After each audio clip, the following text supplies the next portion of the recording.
जी students, हम कर रहे हैं chapter number 2 force and motion की एक्सरसाइज।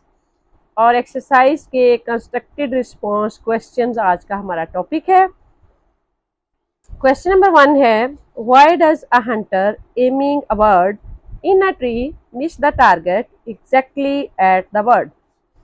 कि हंटर जो है जिसने निशाना लिया होता है किसी बर्ड का जो कि किसी दरख्त के अंदर बैठा हो, उसका टारगेट मिस हो जाता है, बिल्कुल एग्जैक्टली वो टारगेट को अप्रोच नहीं कर पाता।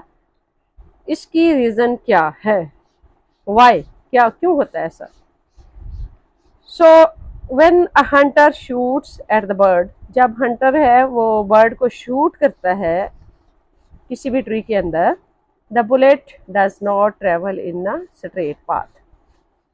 जो बुलेट जिससे वो हंटर टारगेट करता है वो ऐसे स्ट्रेट मूव नहीं करती, सीधी जो है वो नहीं जाती, बल्कि क्या होता है, it follows a parabolic path. Parabolic path इस तरह का पाथ होता है, यानी वो जो है वो ऐसे स्ट्रेट जाने की बजाय पैराबोलिक पाथ बनाना शुरू कर देती है।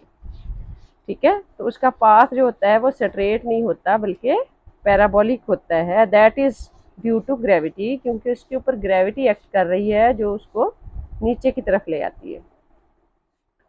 So as bullet starts moving forward, gravity pulls it downward. जैसे ही बुलेट जो है वो इधर को चलना शुरू करती है, ग्रेविटी जो है उसको डाउनवर्ड ले आती है।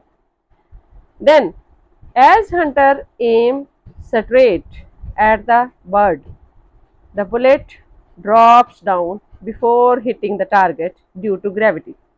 सो बजाय इसके कि ये हंटर ने जो यहाँ से अगर निशाना लगाया इस बर्ड का यहाँ पे, तो स्ट्रेट यहाँ पे जाने की बजाय उससे पहले नीचे गिर जाती है ये वाली जो बुलेट होती है, यानी इस तरह से इसका चूंकि पाथ हो जाएगा तो ये इसको मिस करते हुए आगे निकल जाएगी।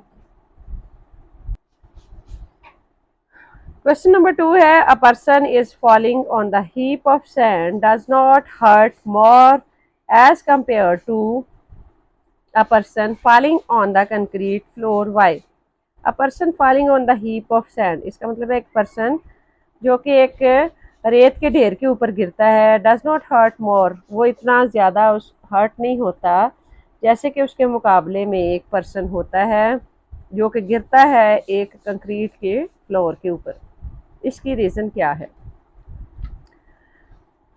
उसकी रीज़न इम्पल्स है। दोनों की इम्पल्स में फ़र्क होता है, क्योंकि जो इम्पल्स है I, that is I is equal to F cross T या एफ मल्टीप्लाइड बाई टी। यहाँ पे आपको पता है impulse also equal to change in momentum, final momentum minus initial momentum. तो दोनों अगर एक ही वेलोसिटी के साथ नीचे जो है इनिशियल वेलोसिटी से वो चलते हैं, फाइनल वेलोसिटी को दोनों की ज़ीरो हो जाएगी, तो चेंज इन मोमेंटम जो है वो डेल्टा पी, दोनों का फ़र्क आ जाता है due to the change in time. तो चेंज इन मोमेंटम, यहाँ से अगर हम इस एक्सप्रेशन की वैल्यू, यहाँ से फोर्स की वैल्यू निकालें, that is equal to change in momentum per unit time, यानी rate of change of momentum. तो आप देखें कि अगर हम कंक्रीट फ्लोर की बात करें तो वो हार्ड भी होता है और रिजिड भी होता है। तो वो क्या करेगा, it stops the person instantly, वो फौरन से कोई पर्सन जो उसके ऊपर गिर रहा है वो उसको रोक लेगा।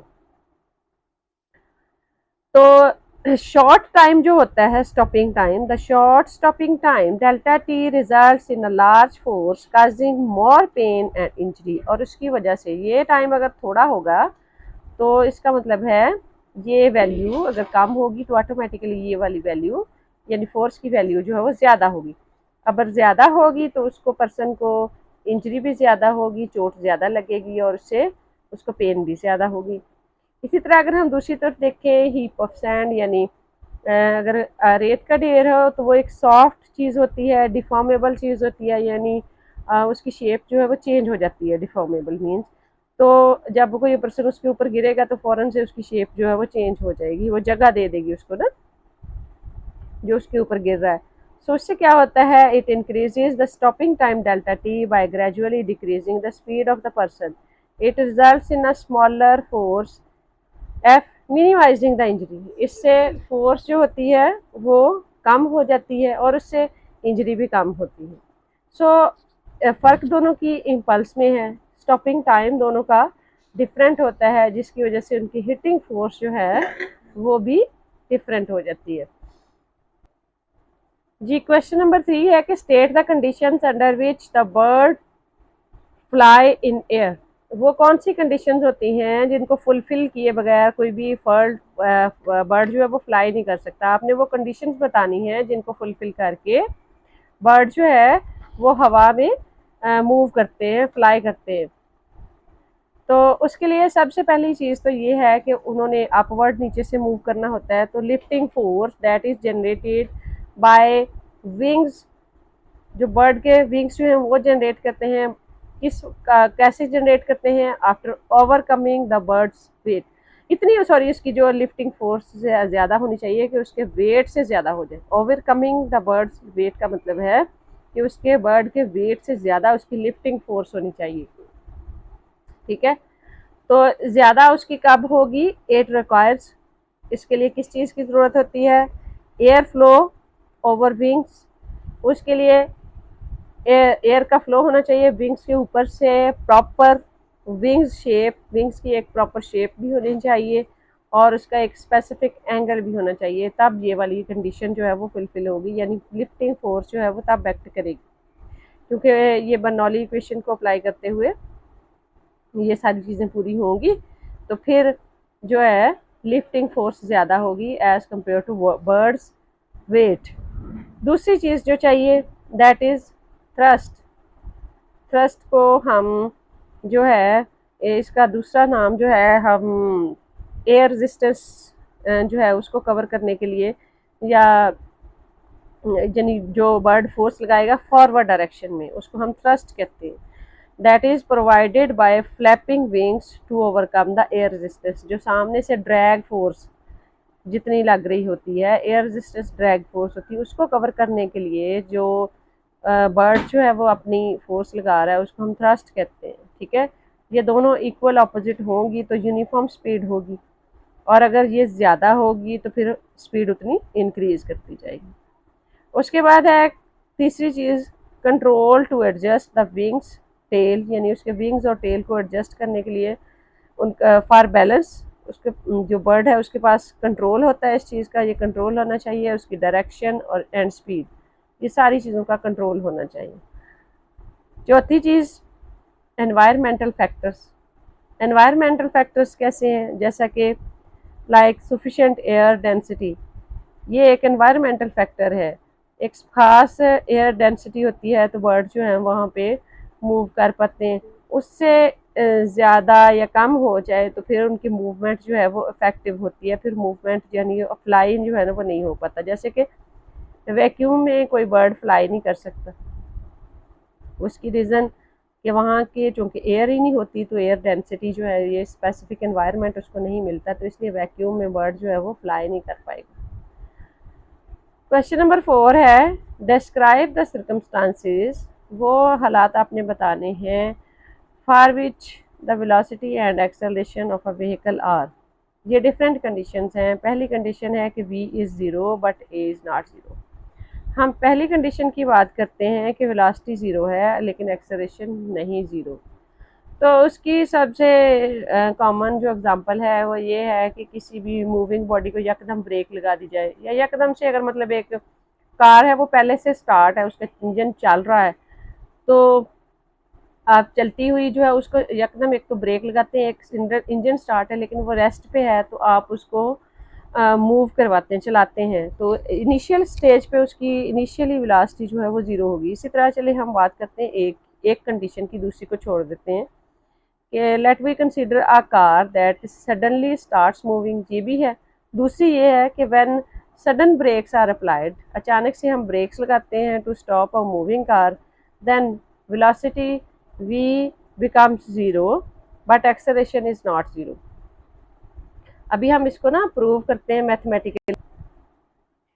तो इसको प्रूव करने के लिए हमें पता है कि जो एक्सेलरेशन होता है that is equal to final velocity minus initial velocity over time. तो अगर हम ब्रेक्स अप्लाई कर दें तो फाइनल वेलोसिटी तो कार की ज़ीरो हो गई, इनिशियल वेलोसिटी वो होगी जो वी वेलोसिटी के साथ जो है, यानी इनिशियल वेलोसिटी जो वी आई होगी वो वी ही होगी जिसके साथ बॉडी मूव कर रहा होगा।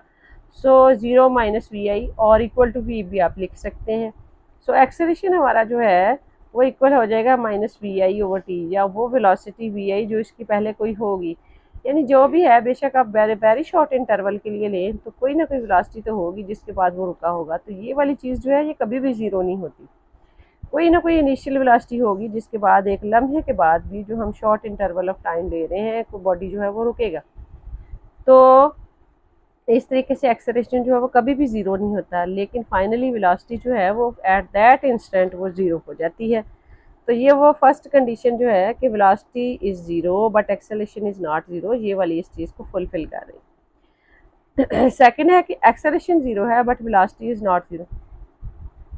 तो इसकी एग्जांपल ये है कि कोई भी कार जो है when a moving car moves with the uniform velocity, उसकी वेलोसिटी चेंज ही नहीं हो रही, यूनिफॉर्म रहती है।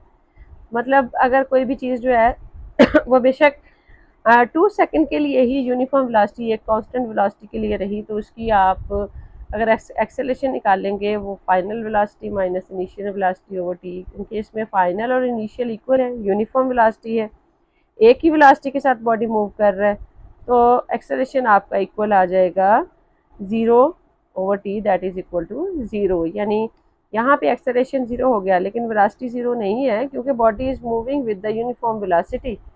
तो ये आपके पास एग्जांपल होगी कि acceleration is zero but velocity is not zero. अब हम बात कर रहे हैं कि वो कौन सी कंडीशन होती है, तीसरी कंडीशन, जब एक्सेलरेशन और वेलोसिटी एक दूसरे के परपेंडिकुलर डायरेक्शन में होते हैं, ये साइन परपेंडिकुलर का होता है।